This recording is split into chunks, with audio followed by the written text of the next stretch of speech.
ഞാൻ ഈ അടുത്ത് നടത്തിയിട്ടുള്ള തിരുവനന്തപുരം യാത്ര കുറച്ചൊരു ഹെക്റ്റിക്കായിട്ടുള്ള യാത്രയായിരുന്നു. പ്രത്യേകിച്ച് ഒഫീഷ്യൽ കാര്യങ്ങൾ ധാരാളം ഉണ്ടായിരുന്നു എന്നുണ്ടെങ്കിലും നമ്മൾ വീക്കെൻഡുമായിട്ടൊക്കെ 4-5 ആളുകളെ കാണാനായിട്ട് നമുക്ക് പറ്റി. അതിൽ ഒരാൾ നമ്മൾ കാണാനായിട്ട് വന്നത് വലിയൊരു പേപ്പർ പ്രിൻ്റ് ഔട്ട് എടുത്തിട്ടാണ്.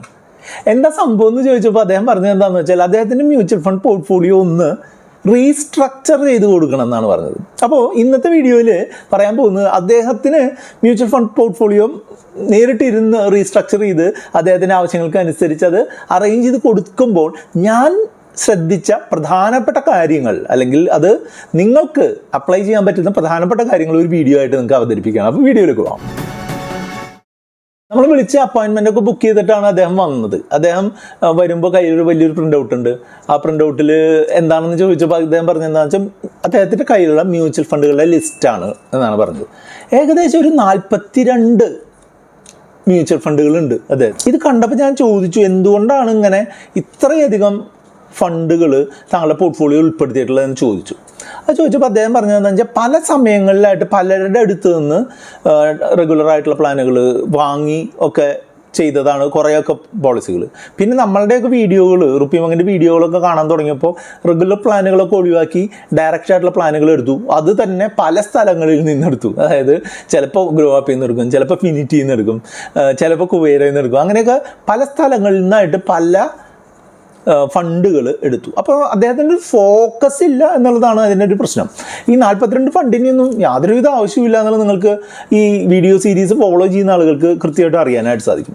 എൻ്റെ ഒരു അഭിപ്രായത്തിൽ ഒരു സാധാരണക്കാരനായിട്ടുള്ള, നിങ്ങളെ എന്നെ പോലുള്ള ഒരു സാധാരണക്കാരായിട്ടുള്ള ഇൻവെസ്റ്റർമാർക്ക് ഒരു 4-5 ഫണ്ടിൻ്റെ ആവശ്യമുള്ളൂ എന്നുള്ളതാണ്. നിങ്ങൾക്കൊരു 2-2.5 കോടിയൊക്കെ ഒരു മ്യൂച്വൽ ഫണ്ട് അസറ്റ് ഉള്ള ആളുകൾക്ക് പോലും 4-5 ഫണ്ടുകൾ ഉണ്ട് എന്നുണ്ടെങ്കിൽ വളരെ മാന്യമായിട്ട് നല്ല പ്രോഫിറ്റോട് കൂടി കാര്യങ്ങൾ മുന്നോട്ട് കൊണ്ടുപോകാനായിട്ട് പറ്റും. അപ്പോൾ അതിന് ഫോളോ ചെയ്യേണ്ട കുറച്ച് കാര്യങ്ങൾ ഞാൻ അദ്ദേഹത്തിനെ ധരിപ്പിച്ചുകൊണ്ട് അദ്ദേഹത്തിനോട് ഇന്ന മ്യൂച്വൽ ഫണ്ടുകൾ ഒഴിവാക്കാനും ഇന്ന ഫണ്ടുകൾ കൂടുതലാക്കാനും ഇന്ന ഫണ്ടുകൾ മെർജ് ചെയ്യാനും ഒക്കെ പറഞ്ഞിട്ടുണ്ടായിരുന്നു. അപ്പോൾ അതിന് ഞാൻ ഫോളോ ചെയ്ത കാര്യങ്ങളാണ് ഇനി പറയാനായിട്ട് പോകുന്നത്. ഒന്നാമത്തെ കാര്യം എന്ന് പറഞ്ഞിട്ടുണ്ടെങ്കിൽ, കൂടുതൽ ഫണ്ട് കിട്ടിയത് കൊണ്ട് കൂടുതൽ ലാഭം ഉണ്ടാവും എന്നുള്ള തെറ്റിദ്ധാരണ ഒഴിവാക്കുക എന്നുള്ളതാണ്.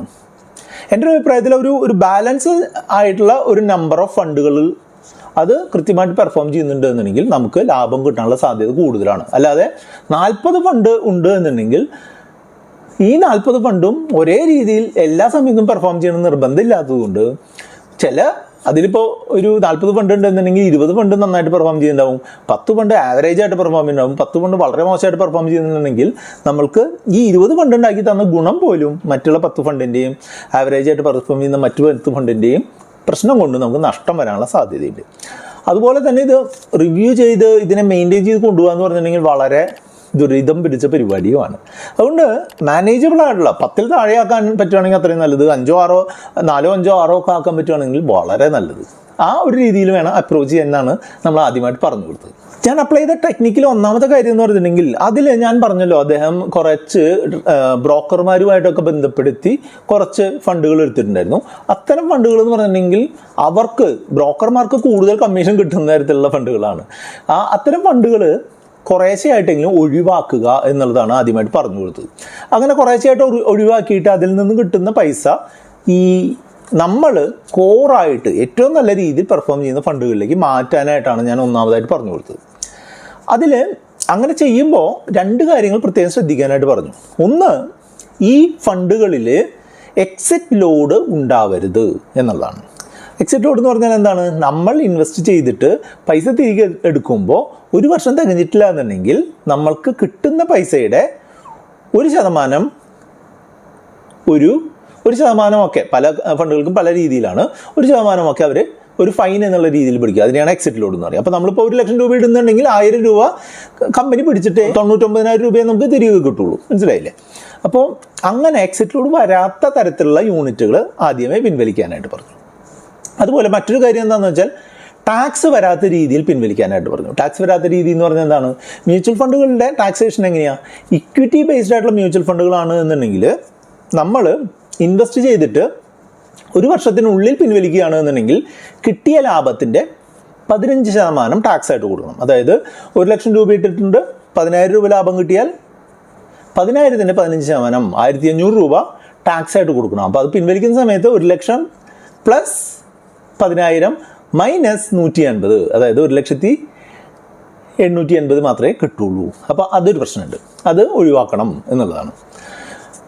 അതുപോലെ അപ്പോൾ short term capital gains tax അതാണ്, അത് അത് വരാത്ത തരത്തിലുള്ള ഫണ്ടുകൾ എടുക്കണം. അതുപോലെ ഒരു വർഷത്തിന് മേളിലാണ് എന്നുണ്ടെങ്കിൽ കിട്ടുന്ന ലാഭത്തിൻ്റെ 10% നമ്മൾ ടാക്സ് കൊടുക്കുന്നുണ്ട്. അതേപോലെ തന്നെ ഒരു പാൻ കാർഡിലുള്ള ആൾക്ക് ഒരു ഫിനാൻഷ്യൽ ഇയറിൽ, അതായത് ഏപ്രിൽ 1-ാം തീയതി മുതൽ മാർച്ച് 31-ാം തീയതി വരെയുള്ള ആ ഒരു ഫിനാൻഷ്യൽ ഇയറിൽ മ്യൂച്വൽ ഫണ്ടിൽ നിന്നുള്ള ലാഭമായിട്ട് 1 ലക്ഷം രൂപ നമുക്ക് എടുക്കാനായിട്ട് പറ്റും.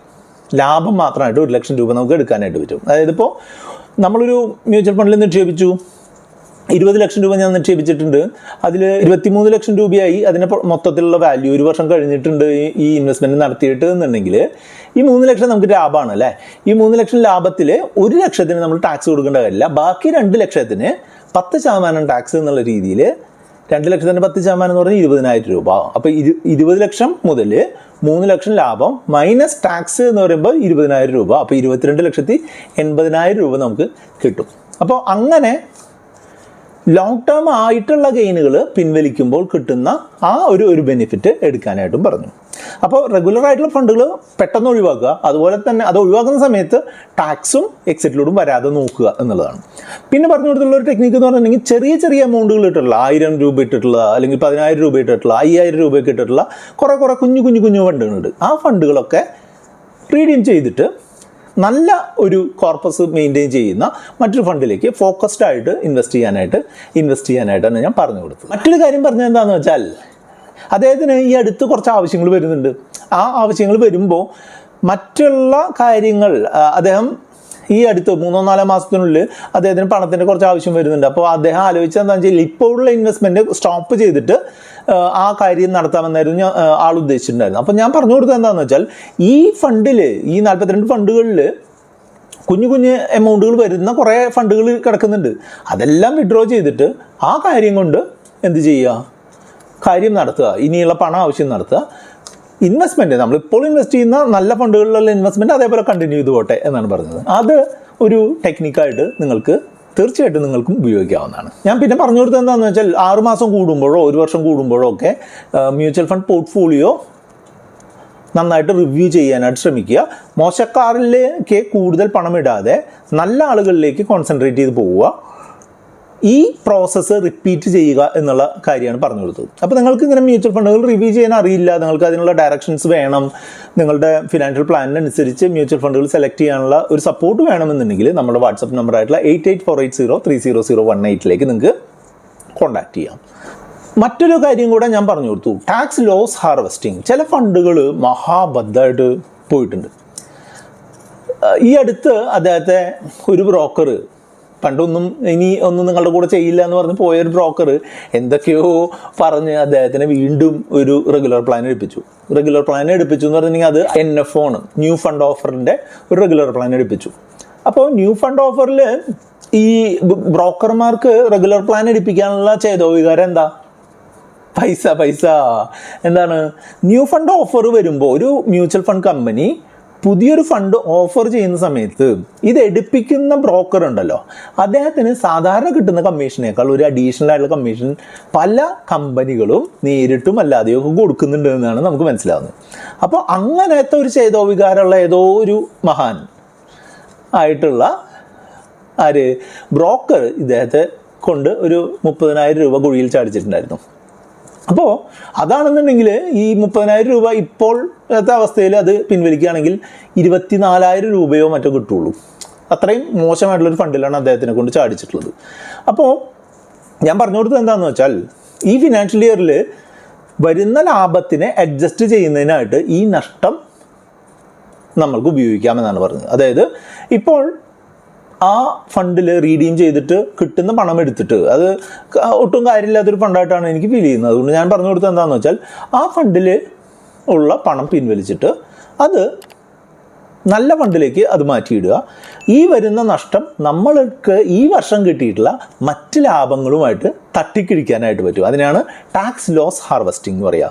അപ്പോൾ ഇങ്ങനെയും നമ്മൾക്ക് മോശം ഫണ്ടുകൾ ഒഴിവാക്കി വളരെ സ്ട്രീം ലൈൻഡ് ആയിട്ടുള്ള വളരെ സ്ട്രക്ചേർഡ് ആയിട്ടുള്ള പോർട്ട്ഫോളിയോ ഉണ്ടാക്കാനായിട്ട് പറ്റും. അപ്പോൾ അങ്ങനെ എന്തെങ്കിലും സപ്പോർട്ട് വേണമെന്നുണ്ടെങ്കിൽ നിങ്ങൾക്ക് തീർച്ചയായിട്ടും നമ്മുടെ വാട്സപ്പ് നമ്പറായിട്ടുള്ള 8848030018 എന്ന് പറഞ്ഞ നമ്പറിലേക്ക് നിങ്ങൾക്ക് കോൺടാക്ട് ചെയ്യാം. ഇതുമായിട്ട് ബന്ധപ്പെട്ടുള്ള വീഡിയോ ആണ് നിങ്ങളിവിടെ കാണുന്നത്. ഈ വീഡിയോ ലൈക്ക് ചെയ്യാനും കൂട്ടുകാരുമായിട്ട് ഷെയർ ചെയ്യാനും മറക്കരുത്. എന്തെങ്കിലും സംശയങ്ങൾ ഉണ്ടെന്നുണ്ടെങ്കിൽ കമൻ്റായിട്ടും ചോദിക്കാം.